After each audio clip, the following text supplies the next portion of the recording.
So now that the community has grown to about 900 subscribers at the time of filming this video, I thought it'd be a good time for y'all to get to know me better and do a little bit of a Q&A. So a little over a week ago, I posted a community post asking y'all to give me some questions that I could answer in this video. So if y'all do want to see more of those, then go ahead and keep an eye out for my community post so you can get your questions answered as well. And the first question today comes from a good friend of mine, Matthew McKitty. And his question is, what would you say the ideal number of cards is for a young professional? I want to have enough to utilize revolving credit, but also don't want to spread myself too thin. And I know this is a really prevalent question right now because there are a lot of young professionals coming into the job market right now. And I do think that the answer to this question is going to differ from person to person, so obviously that's a bit of a cop-out answer, but let me explain why. And the reason I say this is because I know people that are going to be very happy with just having one card that they keep track of, and they don't care about the points and miles game that much, so they just want to have that one card they put all their spend on to build their credit so they can set themselves up for a good financial future. But then you also have nerds like me who are really into the credit card game, who really want to keep on getting more cards for those welcome bonuses and grinding at the points and miles game. But if I was to give like a hard set number for how many cards a young professional should have, or really any professional in general,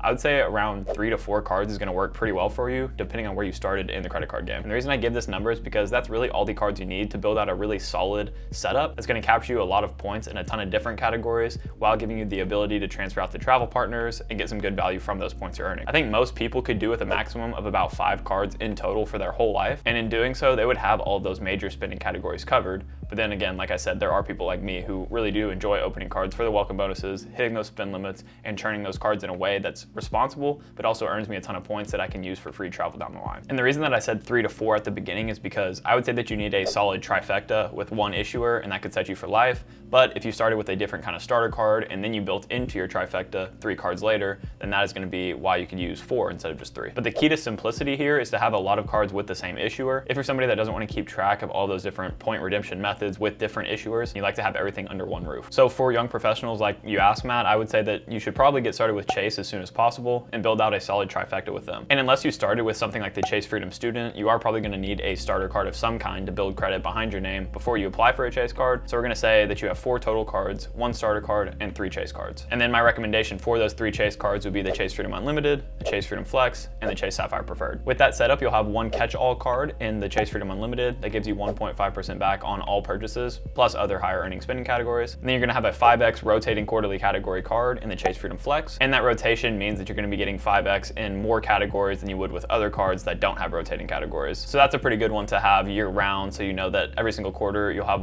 at least one category that you'll get 5x in that you actually spend in, which is nice. And then on top of that, with the Chase Sapphire Preferred, you're going to have the ability to transfer your points out to travel partners. So all those points you accumulate with your Chase Freedom Unlimited and the Chase Freedom Flex can be pooled onto the Chase Sapphire Preferred, and you can transfer those points out to travel partners for a ton of value. And if you were a bit more into the credit card game and you weren't satisfied with those 3 to 4 cards, then I would recommend adding something like the Amex Gold, which is just a good all-around food card. And that Chase trifecta I just talked about doesn't actually cover groceries very well at all, except for the 3x back on online groceries with the Sapphire Preferred. But I don't know about you, I just don't really use that. And the Amex Gold is going to give you 4x back on dining and 4x back at grocery stores. So then with those 4 to 5 cards, you're really going to have everything covered. Plus it's going to give you the ability to transfer to different travel partners with those Amex MR points that you're going to be earning with your Amex Gold. So that gives you even more flexibility when you're going to book trips, which is always good. And then at this point, since we're already here, I would say that you could also add in something like the Citi Custom Cash, which gives you 5% back in your top eligible spending category every month, up to $500. So you can really use it as a flexible card that, you know, pays for your gas here for 5x back, which the Chase cards don't, and the Amex cards don't give you any value on, unless it's a rotating quarterly category with the Chase Freedom Flex. But if you'd like to guarantee 5x back in one specific category every single month, then you can use the Citi Custom Cash to do so. So obviously there are a ton of different card setups that you could build, but I would say in the end, if you got a solid trifecta with one issuer that you really loved, you're going to be set up really well for the future. Now the next question comes from EW, and it says, how many cards would you say a person with excellent credit, 700 plus points, should apply for within a year, and which cards would you recommend for someone with a high and established credit score? So I would say if you do have a credit score of above 700, then you have a pretty good chance of getting approved for a decent amount of cards. But once you hit that like 740 to 760 mark with your credit score, you're going to open up your whole world to even more opportunities. But to answer your question on how many you should apply for within a year, I generally like to space out my applications in 3-month increments. Now there are many different reasons that I do this. Firstly, because whenever you apply for a new card, you are going to get a hard inquiry on your credit report, which is going to ding your score by about 2 to 5 points. So in waiting that 3 months, I know that I'm going to be building my credit score back up above that 5-point ding that I took. The second reason is because I don't want to be applying too quickly for credit cards, because if you were to do that, then sometimes the credit lenders are like, well, why is this guy pulling out so many different credit applications? Like, why does he need money?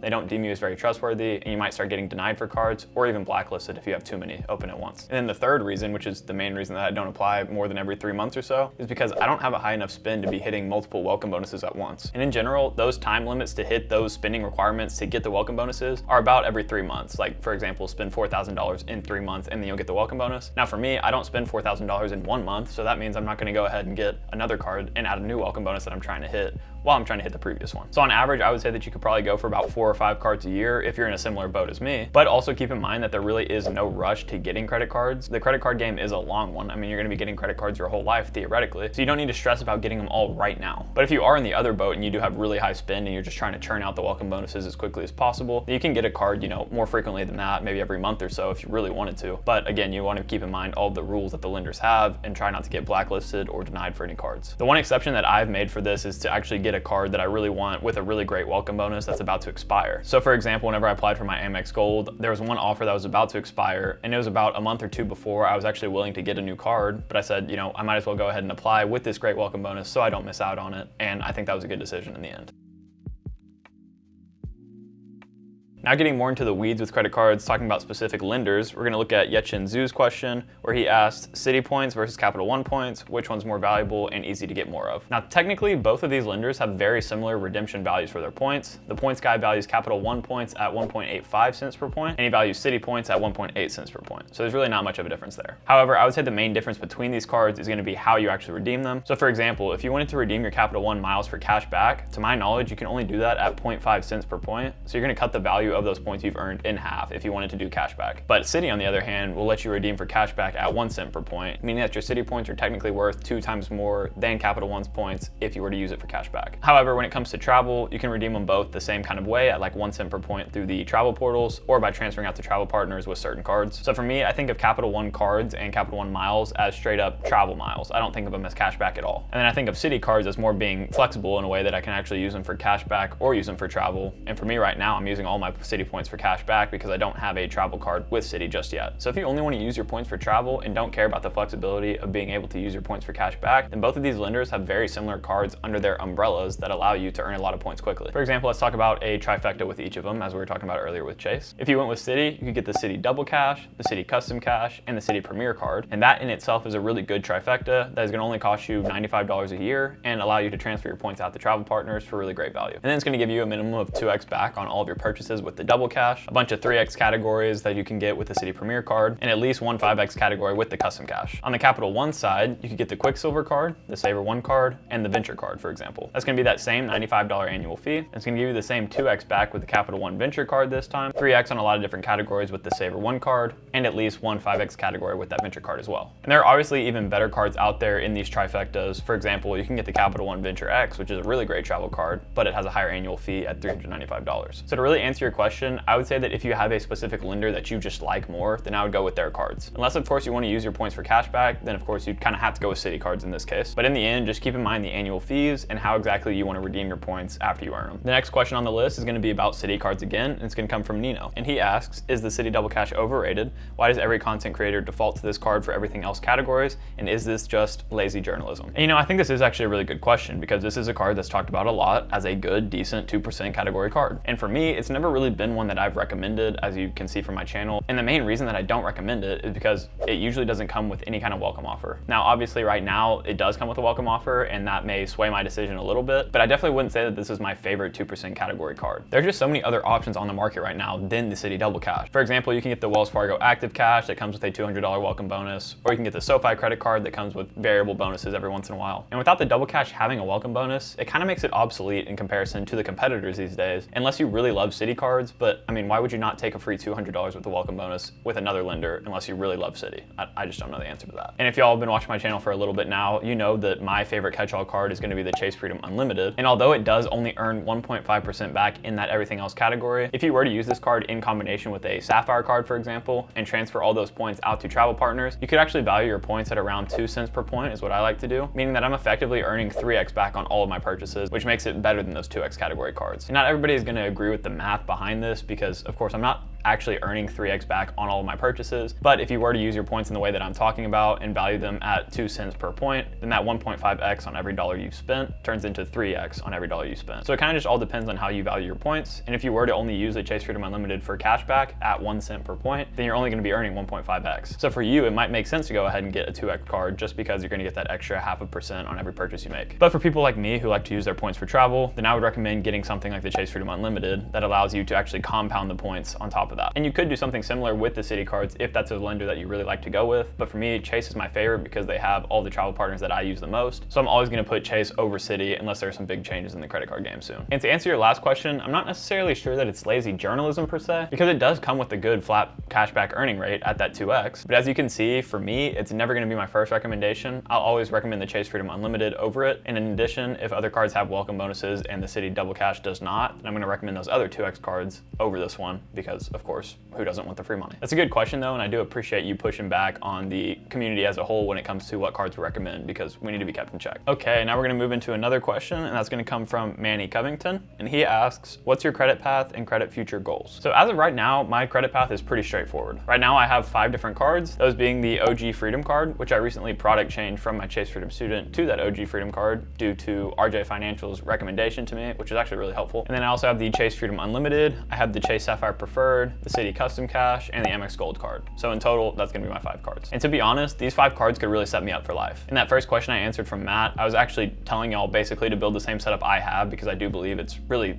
all encompassing with all the categories that you're gonna be spending in most. But since I love this stuff, I am gonna be continuing to add cards to my portfolio, until the foreseeable future, mainly because I wanna farm the welcome bonuses, but also because, there are some really cool cards that come out that might trump some of my other cards in the future. But as of right now, I think my setup is pretty solid. And at my current situation with those 5 cards, I am at 524 with Chase. And for those of y'all who are not familiar, basically the Chase's 524 rule states that if you've had 5 or more personal credit cards within the past 24 months with any credit card lender, you're automatically gonna be locked out of getting another Chase card. And although I really do have all the Chase cards I want right now, I'd rather not be, super locked down and end up being at 1024 and having no chance of getting back under that. So until January, when I drop back down to 424, I'm just gonna be gardening that status and not applying for any more cards. But then at that point, I'm gonna go ahead and start applying for Chase's business cards, which is gonna be a pretty cool thing because I don't have any business cards yet, and they come with some really high welcome bonuses, but also those cards don't get reported to your 524 status. So I'm gonna be able to keep staying under that 524 and hopefully getting it back down to like 1 or 224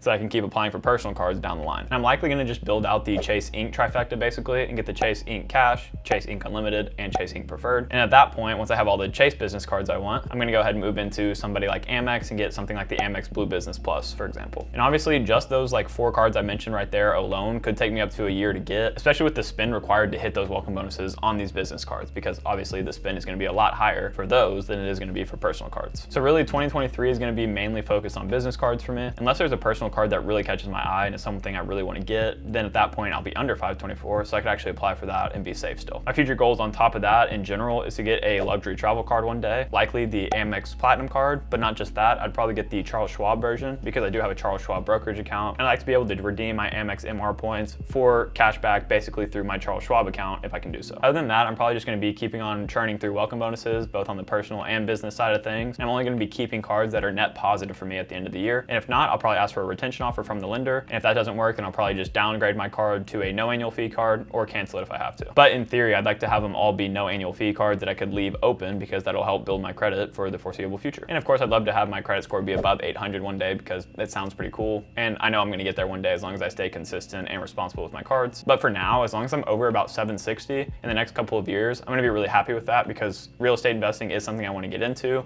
And if I have above a 760 credit score, that's deemed as excellent in the lender's eyes. So I should be getting, still good interest rates and mortgage rates with that credit score. And the next question here is actually coming from my girlfriend, Tessa Cantrell. And although she's not very into credit cards, I do appreciate her leaving a comment because it's always fun to answer her questions as well. And her question actually states, what card would you recommend to somebody who's trying to start a small business? Now this is a really timely question because me and her have been talking a lot about building some kind of small businesses outside of what we do on our 9-to-5 jobs. And yes, we did just get started with our 9-to-5 jobs, but I don't think either of us are really, built to be in the office every single day, for the rest of our lives. So we've been trying to think of ways to break out of that corporate culture one day and kind of do our own thing and, work for ourselves instead of for somebody else. And obviously right now for me, I consider this YouTube channel a small business. And although I'm not quite monetized yet, it is something that, I'm looking forward to in the future. And Tessa also has aspirations of her own when it comes to stuff like interior design, which is really cool. And we support each other along the way. So so that's great. But to answer the question, I think you could really go multiple different ways with this, and I could probably make a whole video just on this topic, and maybe I should one day, so this is a good question. But the way that I would kind of think of this question in my mind is basically you're asking, what business credit card should I get first? And as all of you know, I'm a really big fan of Chase cards, especially when you're just getting started, because you want to be able to,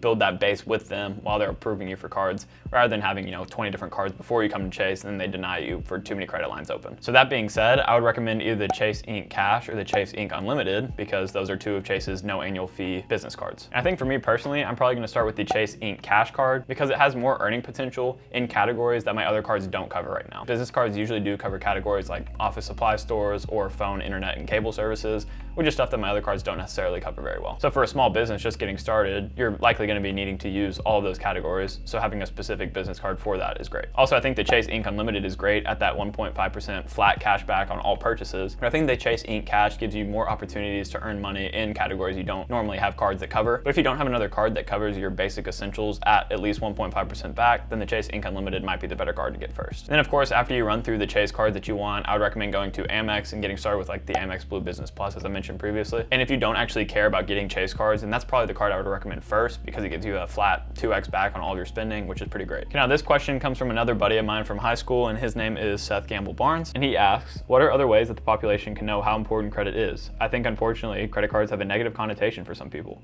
Have you ever thought about creating a blog or something discussing the importance credit plays on your life, especially for those that are younger? Now this is a really, really good question. I should just say that off the bat. I mean, that's obviously part of the reason that I'm making this channel in the first place, is because I want to be able to help people see that credit isn't a bad thing. It can actually be really powerful. But my gut kind of tells me that people wouldn't have a negative connotation towards credit if they actually understood how it worked. And unfortunately, in today's society, I think talking about money or credit or anything like that is pretty taboo. Like, you don't really want to touch those topics. And a lot of people end up getting into credit card debt because they don't understand how it works, which is really sad. And obviously, I wish this was something that was taught in school. And I mean, as you and Matt both know, we went to high school together. You don't learn this stuff in the classroom. This is something that you kind of have to teach yourself on the outside. And the only way that I've really learned about it is by, watching other YouTubers, which is, what inspired me to start this channel. But also it comes from just talking to like-minded individuals like you guys. So that's really been helpful in my journey. And yeah, overall, I just think that everybody in America kind of has like this negative outlook when it comes to money. I feel like people work jobs that they don't really love in order to just be able to pay their bills, but nothing really on top of that. And this may be a little bit of a hot take, but I really don't know how many people actually care about being wealthy these days. And obviously I'm not saying that if someone gave you $1 million,